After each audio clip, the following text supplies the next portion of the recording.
Hi there, and thank you so much for joining us for this edition of City Beat. I'm Crystal Allen, filling in for Nancy Byrne. Well, we start things off with an issue, unfortunately, affecting so many of our children. In fact, 1 in 5 students has reported being bullied at school.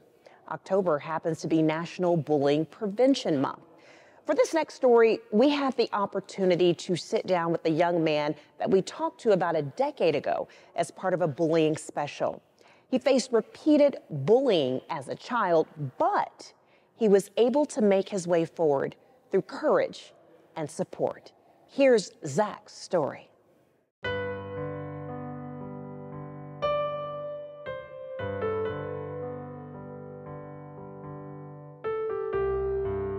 Well, 3rd grade was a very hard year for me because there was so much bullying at the school I went to. He would always bully me. Like, first it was with words, and then it moved on to physical, and then it got to one day he came up behind me and choked me from behind. By the time we got to early January, he didn't want to go to school anymore. I suspected immediately that he was being bullied, and I asked him that, and he told me no. I didn't want to tell him because I don't want him to go make a big commotion at the school. Like, I know my dad would because he's very protective of me. He would wake up having seizures, was what it looked like. And he'd just be laying in bed shaking, and he would be shaking so bad that he couldn't brush his teeth, he couldn't eat cereal, he couldn't even get ready to go to school. He bullied me so bad that I was shaking and I couldn't go to school for 6 weeks. And it scared me, and it scared everybody in my family. We ended up taking him to doctors. He went to a cardiologist, he went to a neurologist, he had an MRI. He was like 8 years old, being stuffed into an MRI machine because they were afraid that he had some like catastrophic neurological disorder. We went to doctors a lot before we finally figured out it was stress.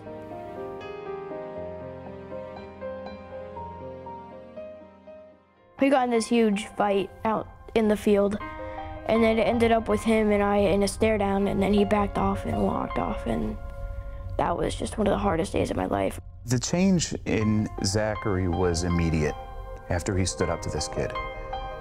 By the end of the school year, he had kind of appointed himself an advocate for the bullied. Sorry, I'm gonna start crying now. He not only stood up to his bully, but he started standing up to other bullies that are bullying other kids.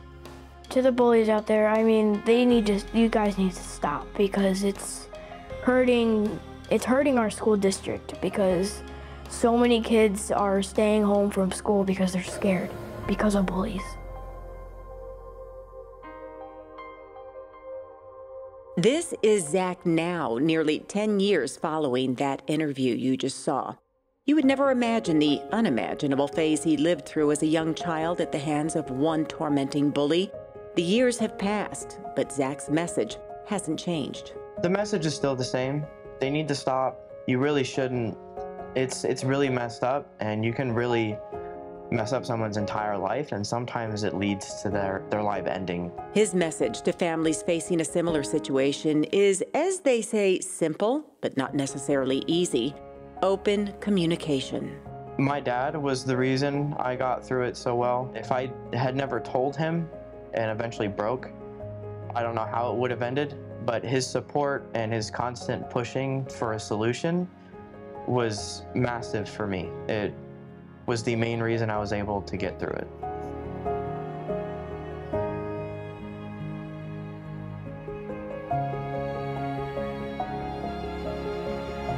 This is Zach's father today. We sat down and we kind of developed a plan for moving forward from that point. And it was more about trying to figure out how to help him develop the tools to stand up and hold his head up and get out of his head, which is where he had spent most of the school year. He has a very important message to parents, teachers, aunts, uncles, anyone entrusted with the hand of a bullied individual reaching out to them. I think it's really important to remember that the person that's being bullied is going through the most difficult thing that they've ever had to go through. And if they come to you with that, it's incumbent upon you to respond to that with patience and understanding and nothing else. Zach and his father remain very close to this day. While neither of them will credit the bullying episode with their tight relationship, they both know if they hadn't had each other to rely on, this could have ended in a fractured relationship, or much worse.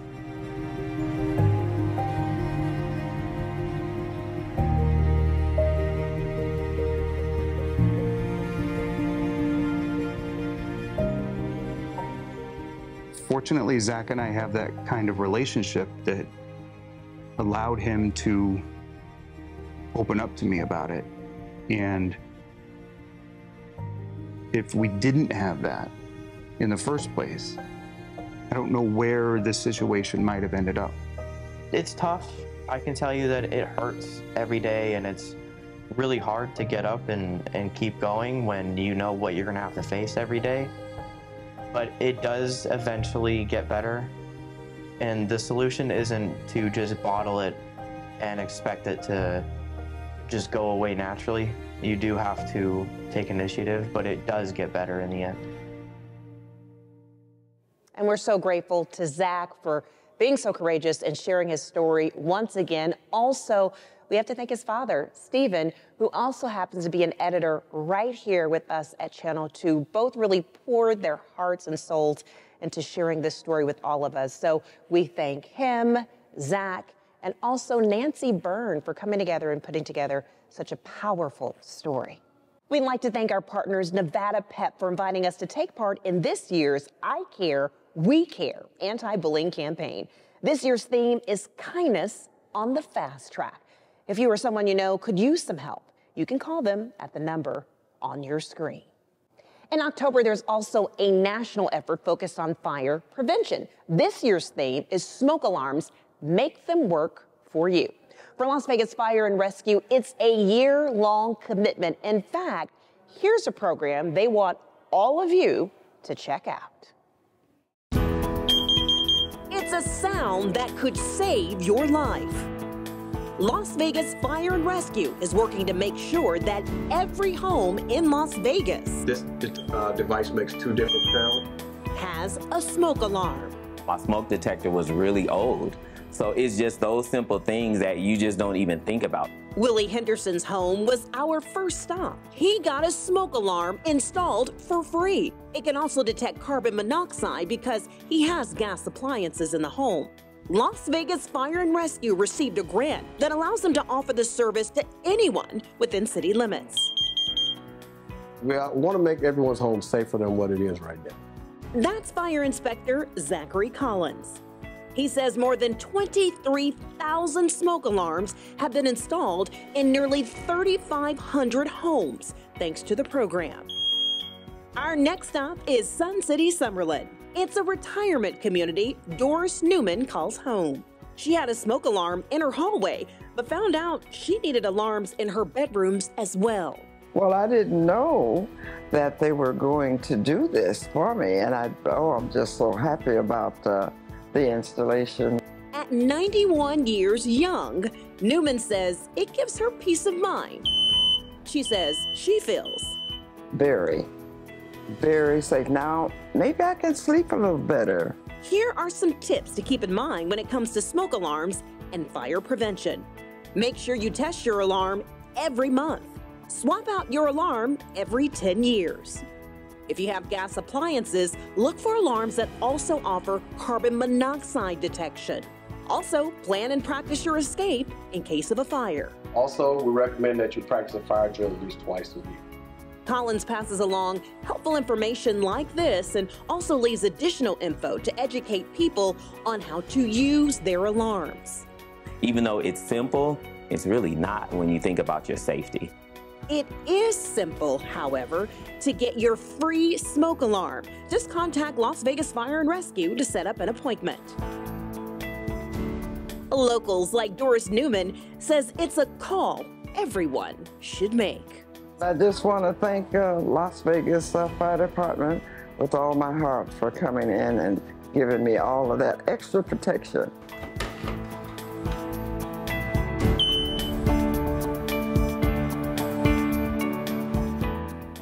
Again, feel free to contact Las Vegas Fire and Rescue if you'd like them to come out and check things out for you. This program, by the way, has been underway for quite some time thanks to that grant since 2017. They're calling it the Festival with No Fences. Yeah, this is one you'll definitely want to check out. Details on the other side of the break. Plus, there's something new on the culinary scene. The chef behind Letty's Off Main introduces us to her latest creation.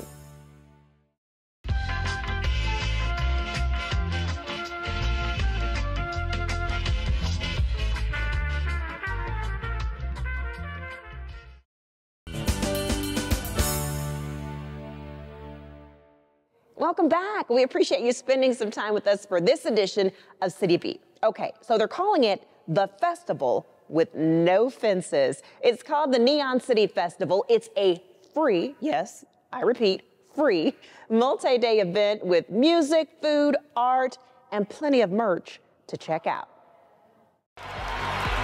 Save the date. Get ready for the inaugural Neon City Festival in downtown Las Vegas. It's free and open to all ages.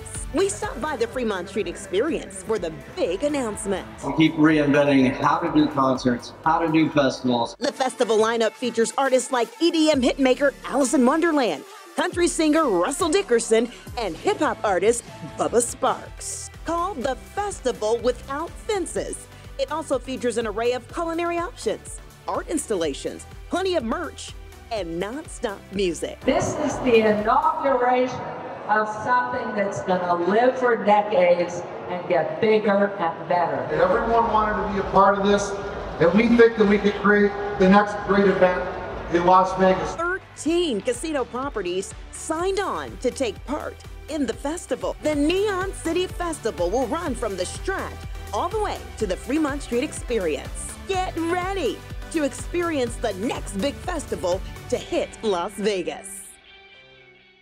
All right, brief recap. That festival is going to be November 22nd through the 24th. So actually, this one is going to be the Fremont Street Experience, the Arts District, even the Strat is getting in on this one. So save the date. All right, there's also something new on the culinary scene. The chef behind Letty's Off Main Street is introducing us to her latest creation. So check this one out. Carmelitas Mar and Tierra, courtesy of Chef Leticia Mitchell.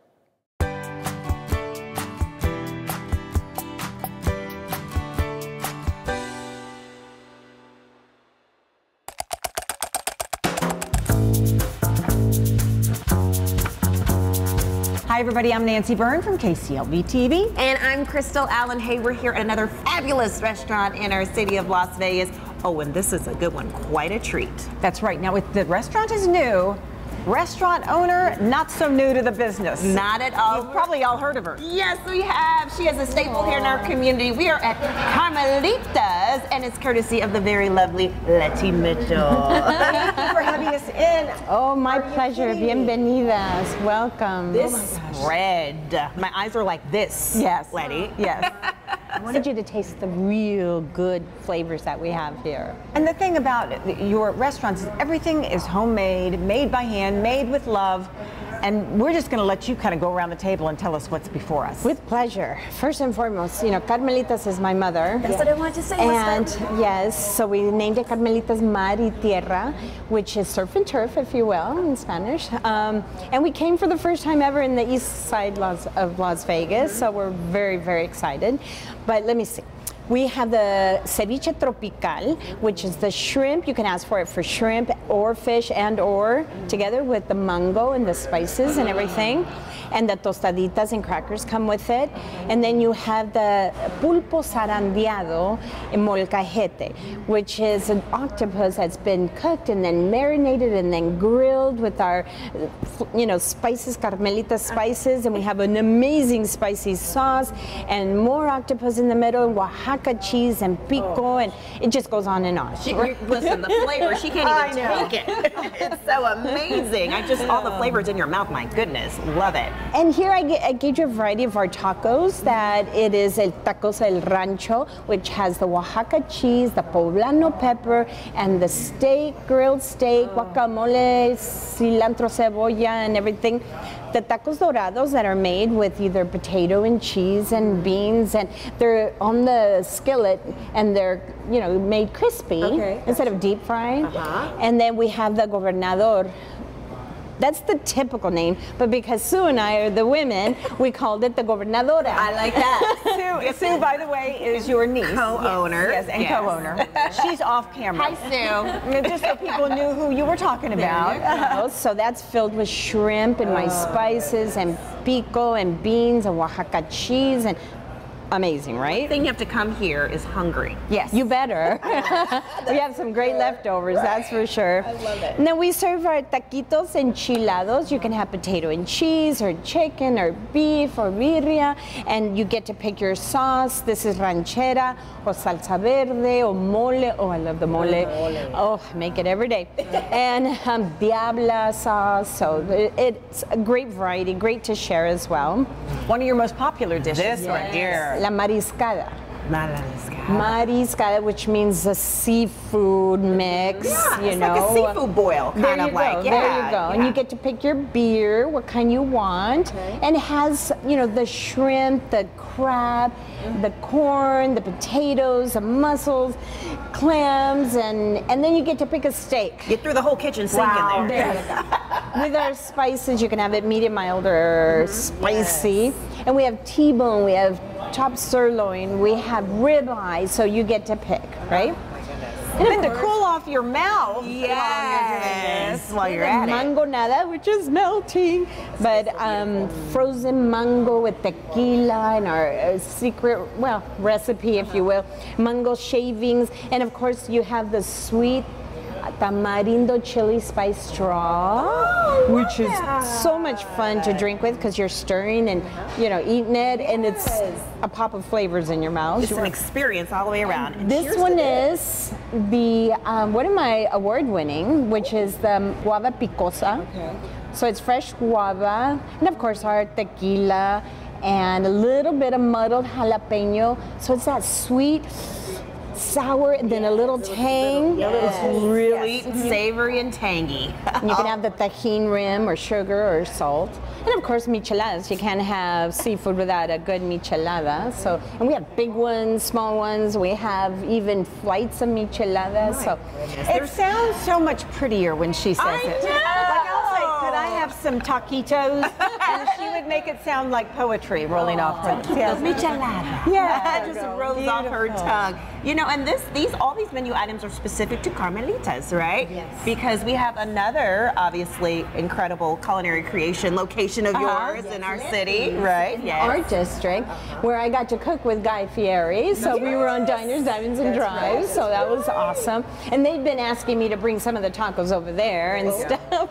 And then we have Leticia's Cocina and Cantina, which is now inside Santa Fe Hotel and Casino. Wow. Well, we want to let people know exactly where you are. Yes. So we are on Charleston. On Charleston, East in Charleston. between Maryland and Eastern. That's correct. I think the other street between after Maryland is Bruce. Yes. So before Eastern. Okay. All right. And talk about your hours so we know when to come. Yes, ma'am. So we open weekdays, Monday through Thursday, 11:30 a.m. and we close at 9 p.m. So Fridays and Saturdays and Sundays we open at 10 a.m. We have breakfast anytime. So Mexican breakfast anytime. And Sundays we open 10 a.m. to 9 p.m. So Fridays and Saturdays we close at 10 p.m. Okay. That's great. Gotcha. Well, the city is just tickled pink to have you. Absolutely. And I mean, obviously this has been a long-going partnership, right? It very much is. I do love my city. You guys have been incredibly supportive, helpful, and just really guided us through all the process. The city loves you right back. Yes. Otherwise, it wouldn't be as successful as it is. It's not only the beautiful food, but people love you, and they've gotten to know you, and it's really an honor to be here. Well, we gave people a nice really little good sampling here. Yes. So thank you so very Thank you kindly. so very much for having us in, and I think that we need to eat. Yes, not ma'am. on camera. So bye-bye. Yes. Adios. And she truly is a delight. She's beloved by so many for her tasty contributions to the community. By the way, she also owns Leticia's Cocina y Cantina, and that's inside Santa Fe Hotel and Casino. And on that tasty note, we'll be right back. Selfie. Nailed it.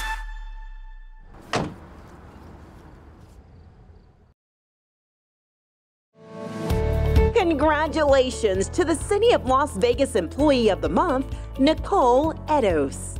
Nicole has worked for the city for more than 10 years and is known as a problem solver in her role as a community development coordinator. In her role with the city, Nicole works closely with developers to walk them through the city's development process to get their projects off the ground, many of them involving multiple departments and a lot of moving parts.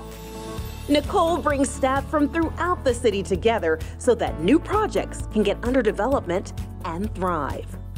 Here in the city of Las Vegas, we have many projects in various stages of development. Some will be developed, some won't, but Nicole ensures staff is always responsive to the needs of developers so they can be successful.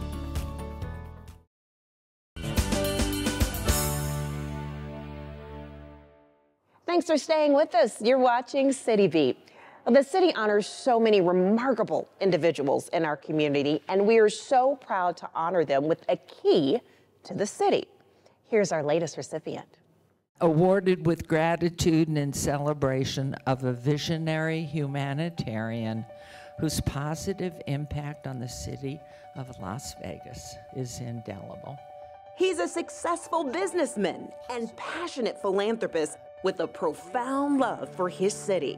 The city of Las Vegas proudly honored Larry Ruvo with the key to the city. There is no place in America, and I think the world, other than this building across the street for brain health and get any better care. Ruvo is the visionary behind the world-renowned Cleveland Clinic Lou Ruvo Center for Brain Health.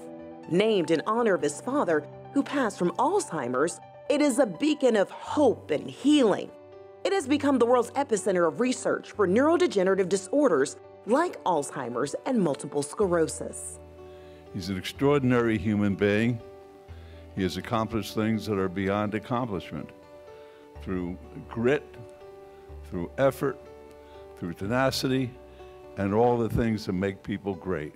Larry's compassion and commitment to community extends to numerous causes, many supporting education in children. UNL Vino, one of the biggest wine tasting events in Nevada, supports students in the College of Hotel Administration.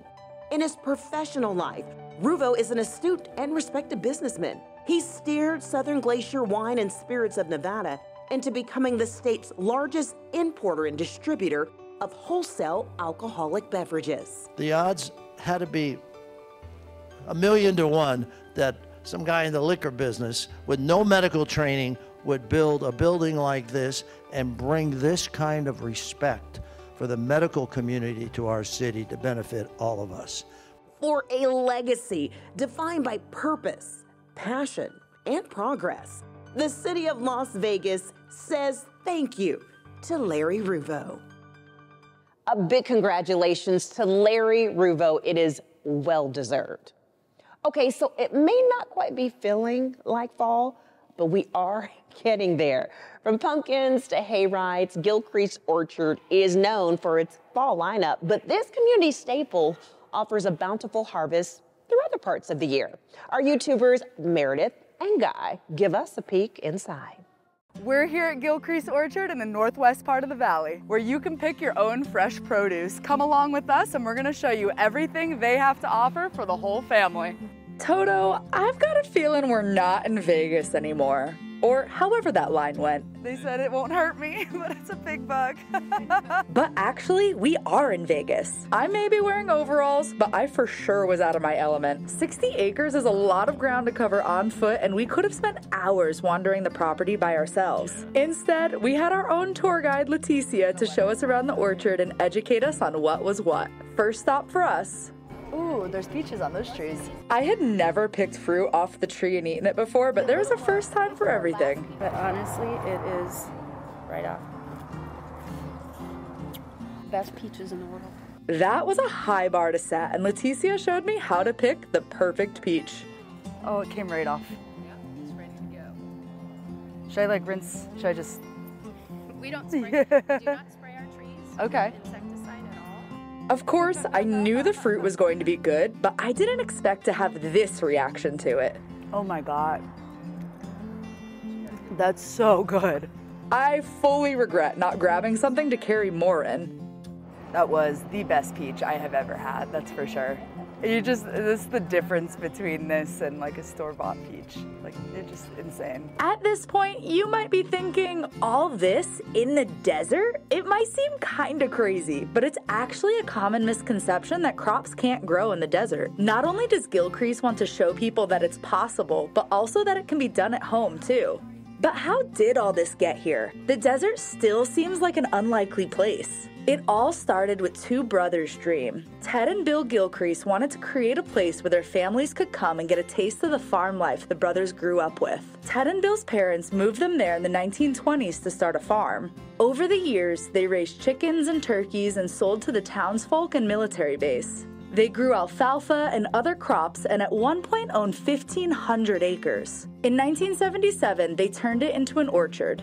Fast forward to today, it remains a Las Vegas staple. Every season is different at the orchard. Things can even change week to week depending on the crop's yield, what's ripe, and what the orchard happens to be growing that season. On our visit, we happened to see some zucchini, cucumbers, and squash. In the spring, there's apricots and carrots. In the summer, there's peaches, and in the fall, there's apples, pomegranates, and of course, pumpkins. Ah, those are beautiful. The white pumpkins. At the time we came, the pumpkins weren't quite ready for picking just yet, but we got to see a special treat.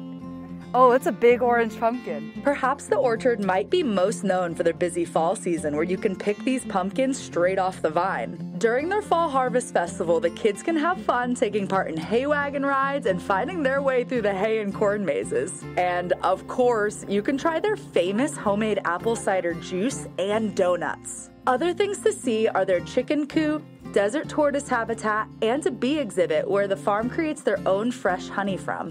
While this is a super fun place to come visit, Gilcrease's main goal is to educate both the public and children about where their food comes from. They even host field trips and lots of fun activities for the kids.